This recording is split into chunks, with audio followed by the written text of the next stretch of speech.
ಅಣ್ಣ ತಮ್ಮಂದಿರಿಂದ ತಿರಸ್ಕಾರವೇ, ಊರಿನವರ ನಿಂದನೆಯೇ, ಸತ್ಯವೇದದಲ್ಲಿದೆ ಸಮಾಧಾನ. ದೇವರ ಪ್ರೀತಿಯ ಜನರಿಗೆ ನನ್ನ ಹೃದಯಪೂರ್ವಕ ವಂದನೆಗಳು. ಬಂಧುಗಳೇ, ನಿಮ್ಮ ಜೀವನದಲ್ಲಿ ಎಂದಾದರೂ ಈ ರೀತಿಯ ನೋವನ್ನು ಅನುಭವಿಸಿದ್ದೀರಾ? ನನ್ನ ಸ್ವಂತ ಅಣ್ಣ ತಮ್ಮಂದಿರಿಗೆ ನಾನು ಯಾರೋ ಪರಕೀಯನಂತೆ, ಅಕ್ಕನಂತೆ ಕಾಣುತ್ತಿದ್ದೇನೆ. ಒಡ ಹುಟ್ಟಿದವರೇ ನನ್ನನ್ನು ಪರರಂತೆ ನೋಡುತ್ತಿದ್ದಾರೆ. ಊರಿನ ಬಾಗಿಲಿನಲ್ಲಿ ಕುಳಿತು ಹರಟೆ ಹೊಡೆಯುವವರ ಅಡಿಕೆಗೆ ಅಗಿಯುತ್ತಾ ಕಷ್ಟ ಸುಖ ಮಾತನಾಡಿಕೊಳ್ಳುವವರ ನಿಂದನೆಗೆ ಕೀಳಿಗೆ ನಾನು ಗುರಿಯಾಗಿದ್ದೀನಿ. ಈ ಮಾತುಗಳನ್ನು ಕೇಳುವಾಗ ನಿಮ್ಮ ಹೃದಯಕ್ಕೆ ಚುಚ್ಚಿದಂತಾಯಿತೆ. ನಿಜ, ಸ್ವಂತ ರಕ್ತ ಸಂಬಂಧಿಕರೇ ನಮ್ಮನ್ನು ಹತ್ತಿರ ಸೇರಿಸದೆ ನಮ್ಮನ್ನು ದೂರ ತಳ್ಳಿದಾಗ ಉಂಟಾಗುವ ನೋವು ಜಗತ್ತಿನ ಯಾವುದೇ ವಿರುದ್ಧ ಮಾಡುವ ಗಾಯಕ್ಕಿಂತ ದೊಡ್ಡದು. ಊರಿನ ಜನ ನಮ್ಮ ಬಗ್ಗೆ ಅಪಪ್ರಚಾರ ಮಾಡುವಾಗ, ನಮ್ಮ ಕೊರತೆಗಳನ್ನು ನೋಡಿ ನಗುವಾಗ ಮನಸ್ಸು ಚುರಾಗುತ್ತದೆಯೇ? ಆದರೆ ಸಹೋದರರೇ, ಸಹೋದರಿಯರೇ, ಇಂದು ನಾನು ನಿಮಗೆ ಧೈರ್ಯ ಹೇಳಲು ಬಂದಿದ್ದೇನೆ.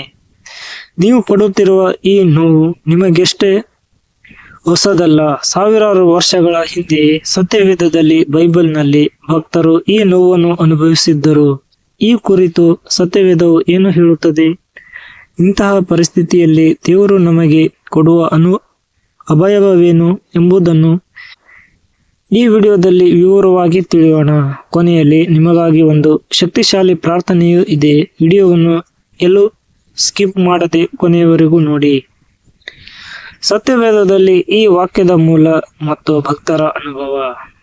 ಪ್ರಿಯರೇ, ನೀವು ಹೇಳಿದ ಈ ಮಾತುಗಳು ಸತ್ಯವೇದದ ಕೀರ್ತನೆಗಳು ಅಧ್ಯಾಯ 69 ವಚನ 8 ಮತ್ತು 12ರಲ್ಲಿ ಸ್ಪಷ್ಟವಾಗಿ ಕಂಡುಬರುತ್ತದೆ. ದಾವೀದ ರಾಜನು ತನ್ನ ಕಷ್ಟದ ಸಮಯದಲ್ಲಿ ದೇವರ ಮುಂದೆ ಪ್ರಾರ್ಥಿಸುತ್ತಾ ಹೀಗೆ ಹೇಳುತ್ತಾನೆ. ಕೀರ್ತನೆಗಳು 69:8. ನನ್ನ ಅಣ್ಣ ತಮ್ಮಂದಿರಿಗೆ ಪರಕೀಯನಂತೆಯೂ ನನ್ನ ಹೆತ್ತ ತಾಯಿಯ ಮಕ್ಕಳಿಗೆ ಅನ್ಯನಂತೆಯೂ ಆಗಿದ್ದೇನೆ. ಕೀರ್ತನೆಗಳು 69:12ನೇ ಅಧ್ಯಾಯ.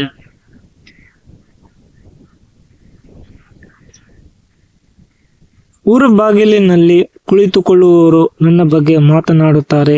ಕುಡಿಯುವವರ ಹಾಡಿಗೆ ನಾನು ವಸ್ತುವಾಗಿದ್ದೇನೆ. ನೋಡಿ, ಮಹಾನ್ ರಾಜನಾಗಿದ್ದ ದಾವೀದನಿಗೆ ಈ ನೋವು ಬಂದಿತ್ತು. ಆತನ ಸ್ವಂತ ಸಹೋದರರೇ ಆತನನ್ನು ಕೀಳಾಗಿ ಕಂಡಿದ್ದರು. ಆತನು ಗಲ್ಫ್ ಅಥವಾ ಅರಣ್ಯದಲ್ಲಿದ್ದಾಗ ಊರಿನ ಬಾಗಿಲಿನಲ್ಲಿ, ಆ ಕಾಲದ ಪಂಚಾಯಿತಿ ಅಥವಾ ಹರಟೆ ಹೊಡೆಯುವ ಜಾಗ, ಕುಳಿತುಕೊಳ್ಳುವ ಜನ ಆತನ ಬಗ್ಗೆ ಕೆಟ್ಟದಾಗಿ ಮಾತನಾಡುತ್ತಿದ್ದರು. ಅಷ್ಟೇ ಏಕೆ, ಯೋಬನ ಜೀವನದಲ್ಲೂ ಇದೇ ಆಯಿತು. ಯೋಬ 19:13 ಮತ್ತು 14ರಲ್ಲಿ ಯೋಬನು ಹೇಳುತ್ತಾನೆ, ನನ್ನ ಸಹೋದರರನ್ನು ನನ್ನಿಂದ ದೂರ ಮಾಡಿದ್ದಾನೆ, ನನ್ನ ಪರಿಚಿತರು ನನಗೆ ತೀರಾ ಅನ್ಯರಾಗಿದ್ದಾರೆ. ಯೇಸು ಕ್ರಿಸ್ತನ ಅನುಭವ.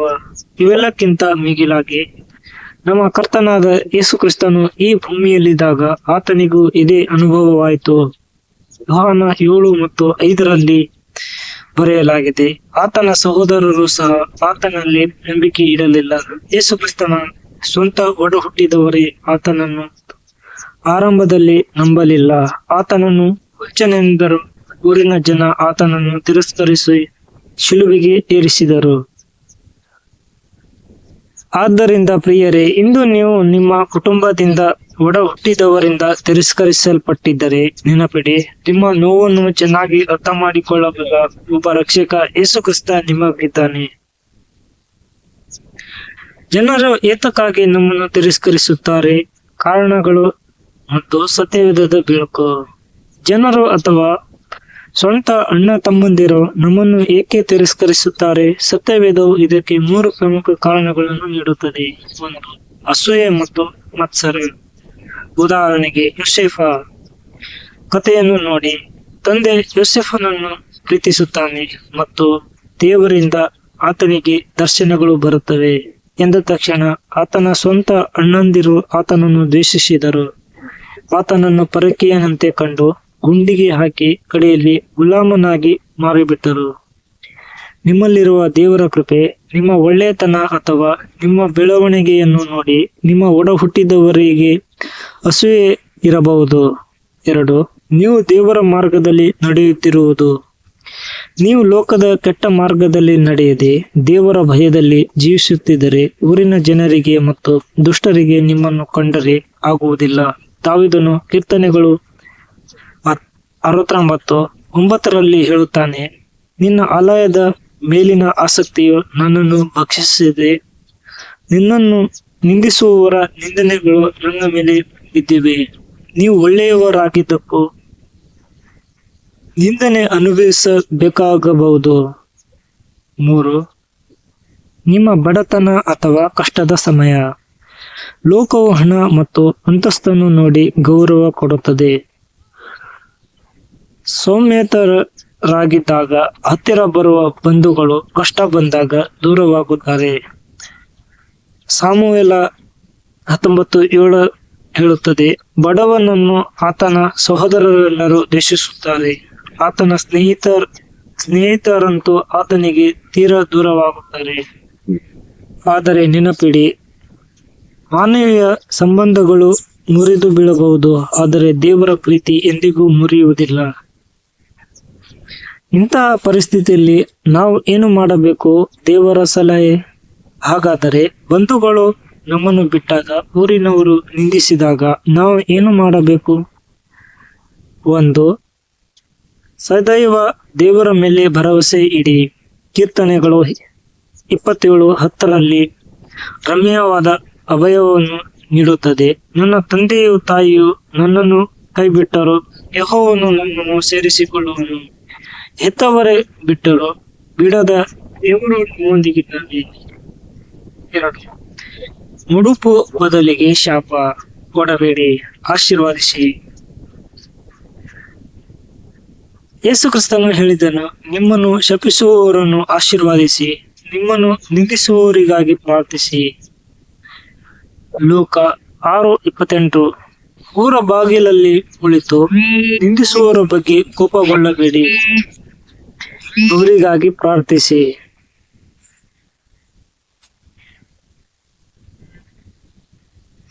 3. ಯೋಸೇಫನಂತೆ ಕ್ಷಮಿಸಿ, ದೇವರು ನಿಮ್ಮನ್ನು ಉನ್ನತಿಗೆ ಏರಿಸುವನು. ಯಾವ ಅಣ್ಣಂದಿರು ಯೋಸೇಫನನ್ನು ಮಾರಿದರೋ ಅದೇ ಅಣ್ಣಂದಿರು ಮುಂದೆ ಆಹಾರಕ್ಕಾಗಿ ಯೋಸೇಫನ ಮುಂದೆ ತಲೆ ಬಾಗಿಸಿ ನಿಂತರು. ಯೋಸೇಫನು ಅವರನ್ನು ಹಾಗೆ ಮಾಡಲಿಲ್ಲ, ಕ್ಷಮಿಸಿದನು. ದೇವರು ಆತನನ್ನು ಐಗುಪ್ತ ದೇಶಕ್ಕೆ ಅಧಿಕಾರಿಯನ್ನಾಗಿ ಮಾಡಿದನು. ಇಂದು ನಿಮ್ಮನ್ನು ಹೀಯಾಳಿಸುವವರ ಎದುರಲ್ಲಿ ದೇವರು ನಿಮಗೆ ಸನ್ಮಾನವನ್ನು ತರಲಿದ್ದಾನೆ. ಕೀರ್ತನೆ 23:5 ನನ್ನ ಶತ್ರುಗಳ ಸಮ್ಮುಖದಲ್ಲಿ ನನಗಾಗಿ ಊಟದ ಮೇಜನ್ನು ಸಿದ್ಧ ಮಾಡುತ್ತೀ. 4.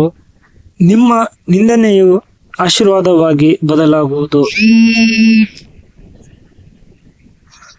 ಮತ್ತಾಯ 5:11-12 ಯೇಸು ಹೇಳುತ್ತಾನೆ, ನನ್ನ ನಿಮಿತ್ತ ಜನರು ನಿಮ್ಮನ್ನು ನಿಂದಿಸಿ ಕೆಟ್ಟ ಮಾತುಗಳನ್ನಾಡುವಾಗ ನೀವು ಧನ್ಯರು.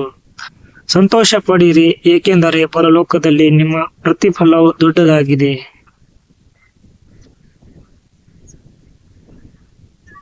ವಿಶೇಷ ಪ್ರಾರ್ಥನೆ. ಬನ್ನಿ ಪ್ರಿಯರೇ, ನಿಮ್ಮ ಮನಸ್ಸಿನ ನೋವನ್ನು, ಆ ಏಕಾಂತತೆಯನ್ನು, ಊರಿನವರ ನಿಂದನೆಯ ಭಾರವನ್ನು ಈಗ ದೇವರ ಪಾದಕ್ಕೆ ಒಪ್ಪಿಸೋಣ. ಎಲ್ಲರೂ ಕಣ್ಣುಗಳನ್ನು ಮುಚ್ಚಿ ಪ್ರಾರ್ಥಿಸೋಣ. ಮಹಾಪರಿಶುದ್ಧನಾದ ನಮ್ಮ ಪರಲೋಕದ ತಂದೆಯೇ, ಪ್ರೀತಿಯ ಯೇಸುವೆ, ಇಂದು ಈ ವಿಡಿಯೋವನ್ನು ವೀಕ್ಷಿಸುತ್ತಿರುವ ಪ್ರತಿಯೊಬ್ಬ ಮಗನಿಗಾಗಿ ಮಗಳಿಗಾಗಿ ನಾನು ಪ್ರಾರ್ಥಿಸುತ್ತೇನೆ. ಸ್ವಾಮಿ, ಕೀರ್ತನೆ ಕರ್ತನೆ, ನನ್ನ ಒಡ ಹುಟ್ಟಿದವರಿಗೆ ನಾನು ಪರಕೀಯನಾಗಿದ್ದೇನೆ, ಊರಿನವರ ನಿಂದನೆಗೆ ಗುರಿಯಾಗಿದ್ದೇನೆ. ಇಂದು ಹೃದಯ ಒಡೆದು ಕಣ್ಣೀರು ಹಾಕುತ್ತಿರುವ ನಿಮ್ಮ ಮಗುವಿನ ಪ್ರಾರ್ಥನೆಯನ್ನು ಆಲಿಸು. ಅವರ ಸ್ವಂತ ರಕ್ತ ಸಂಬಂಧಿಕರು ಅವರನ್ನು ದೂರ ತಳ್ಳಿರಬಹುದು, ಅಪಾರ್ಥ ಮಾಡಿಕೊಂಡಿರಬಹುದು.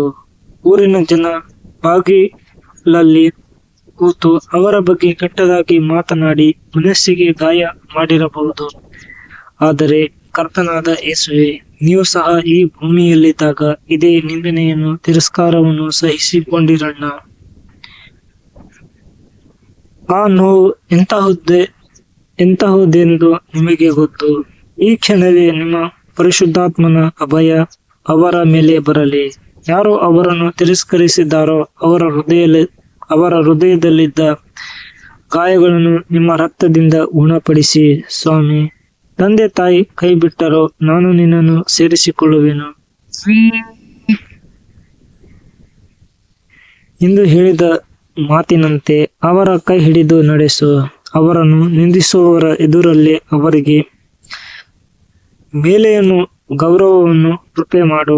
ಯೋಸೇಫನನ್ನು ಎತ್ತಿ ಏರಿಸಿದಂತೆ ಈ ಮಗುವನ್ನು ಎತ್ತಿ ಏರಿಸು. ಅವರ ಕುಟುಂಬದಲ್ಲಿ ಸಮಾಧಾನ ಬರಲಿ. ಮುರಿದು ಹೋದ ಬಾಂಧವ್ಯಗಳು ಯೇಸುವಿನ ನಾಮದಲ್ಲಿ ಮರುಸ್ಥಾಪನೆಯಾಗಲಿ.